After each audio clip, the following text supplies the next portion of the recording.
It's been a while since I've been with you all. I've been in New York. My daughter purchased a home, a 100-year-old home, and they've been renovating it, and I went up to help them with a deck. So I'm back, and of course while I was there I took the opportunity to shop around, and just thought I'd go through some of the purchases I picked up and how they fit in the hobby shop. I'm going to start with some of my video equipment, which I use to make these videos. And one of the first purchases I got was this nice heavy-duty stand, which I bought from B&H Photo. Really much better than anything I had, and it was long overdue. I also purchased this small desktop tripod, which I need when I'm doing close-up work, and it was almost impossible using the larger tripod. One of the stresses I had is I had just purchased a brand new iPad Pro and had to get a case, and I couldn't find a case that would fit every time I wanted to put it into the clamp on the tripod. And so taking it in and out and in and out, and one day I didn't tighten it absolutely tight because it wasn't a good fit. It fell, and to my horror the screen cracked. Thank goodness I had a screen protector on it, and it was the screen protector that cracked. And so I didn't want to take a chance, and so not only did I have to buy a new case that would fit in a bracket, I had to buy a new bracket that was better suited to the work that I was doing. I had looked long and hard to find a case that I could put the iPad in and never have to take it out, and I could never find one.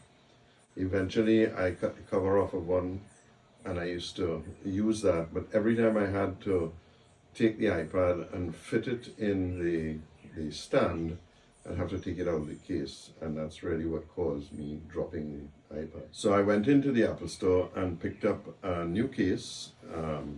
This is a keyboard from it. So here is the back of the case that the iPad fits in. It was not a cheap case, but it's really quite heavy. The keyboard is magnetic, so once the iPad is in there, it will open as it normally will, and then when you're just using it as a standalone, you can simply turn it around, and it's fairly good, and it will sit on a tray in an airplane, a train, or on a table. So here is the bracket, and you can see it fits neatly in, and you can pull this down fairly tight, and you get a nice tight fit. Putting it in the stand, I can release these two, move all around. You get a good idea here. There's a bubble to help you center dead level, and there's another one here that if you were bending down, again it'll give you an idea of how low it can go, and you can actually, which is probably one of the greatest features, look straight down and use this level to set it so you get an absolutely flat iPad. So really fantastic addition.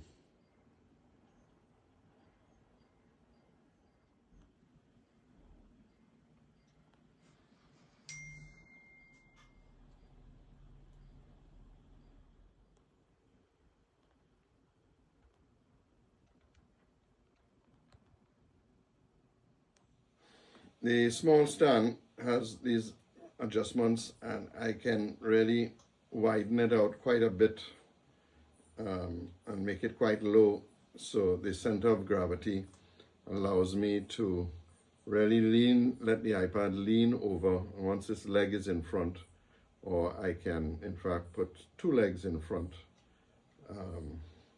It'll hold pretty good on the desk, and it takes a fair amount of load.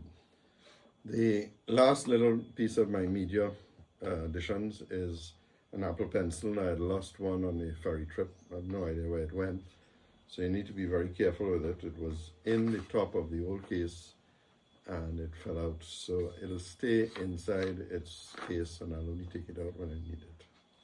I drove some 30 miles to visit a Harbor Freight shop. I'd always wanted to go to one. In a sense, I was a little disappointed in the quality of tools that I saw in there. Harbor Freight has probably the best value of inexpensive tools that you could want to get, but I didn't see a lot of high-end tools, which is normally what I would do. I didn't buy a lot, a few clamps, and this caliper, a small one. First time I came across a small one, I thought I'd just buy it. And then, of course, I found out that the battery in it was gone, and I really struggled to get these SR44 batteries. Eventually, I picked them up on Amazon, so at least I have a good selection. I've been working on a pack of drills that I got from MSC, I believe, 15 years ago, and they're really quite dull now. And so here is a full, I believe this is 29 pieces, and these are all titanium high-speed drill sets. So a pretty good overall choice of drills, and that is to be complemented by a real boy and this is 60 pieces, and again it goes from number 80 all the way down to number 16, and these small guys are the ones that take most of the pressure.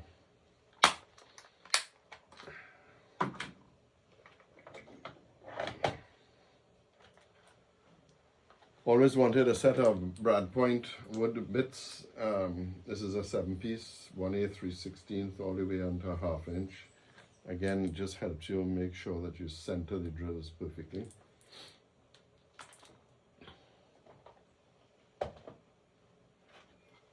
Not the most expensive. I actually got this at a hardware store, a second-hand hardware store. One of the bits looked like it was used, $15, couldn't go wrong. These Forstner bits, 7 of them, will go a long way in my bigger woodwork.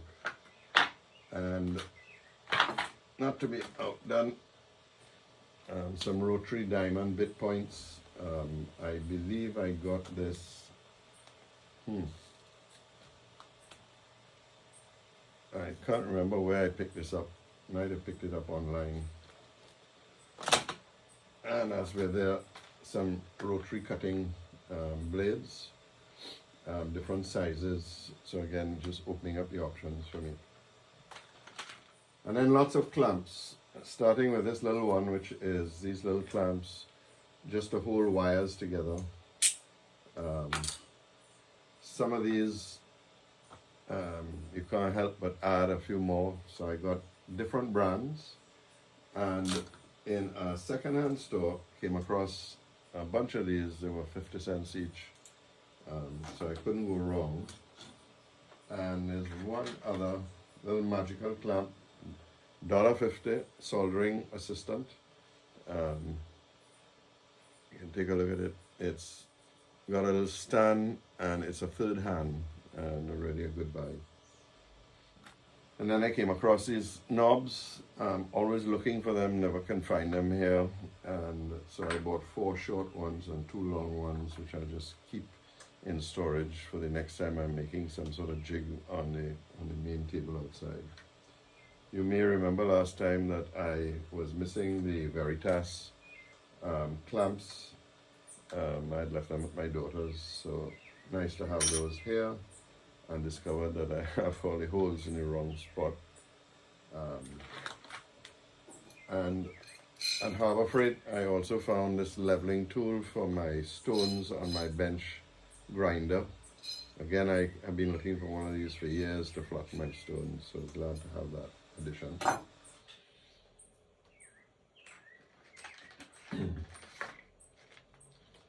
Two surgeon knives, 50 cents each, good value for marking stuff. And now to the new boys. I have long wanted this Smith miniature torch. So here she is, and I have to tell you, this is the cheap knockoff version.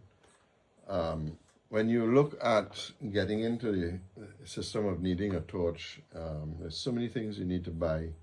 So I thought I'd start off with the cheap version, and if it didn't work out, I'd pay I think it's $125 for the Smith version of it. All the gauges, 2 sets of gauges, oxygen and for the butane or acetylene.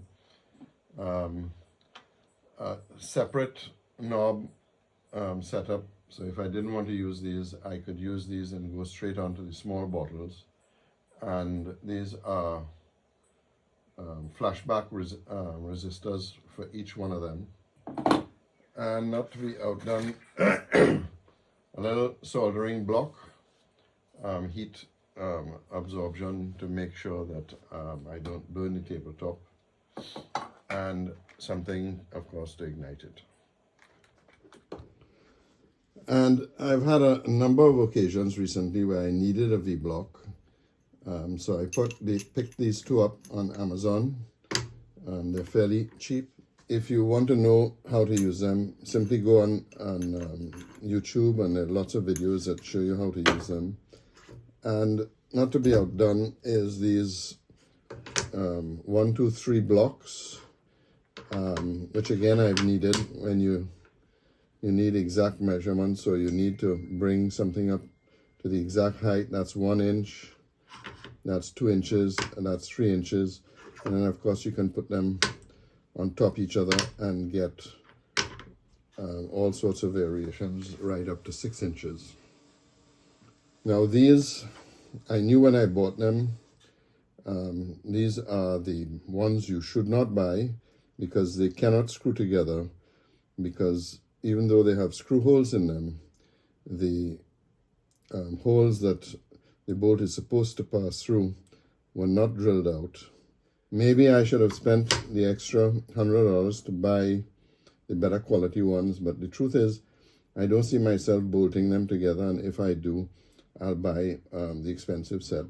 I just needed something that would help me level either here or on a workbench to use a support when you're working on something that it would be absolutely flat. And the last little purchase is these 3M extract sanding discs. I've read a lot about them and decided I'd give them a try. These are 120. I actually wanted to get a box of various sizes, but believe it or not, on Amazon, these were the only sizes available at the time. So I'll try it and see if they're worth the extra money.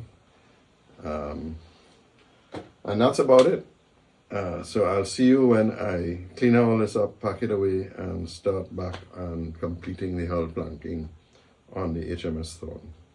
Bye from Trinidad. And remember, keep modeling.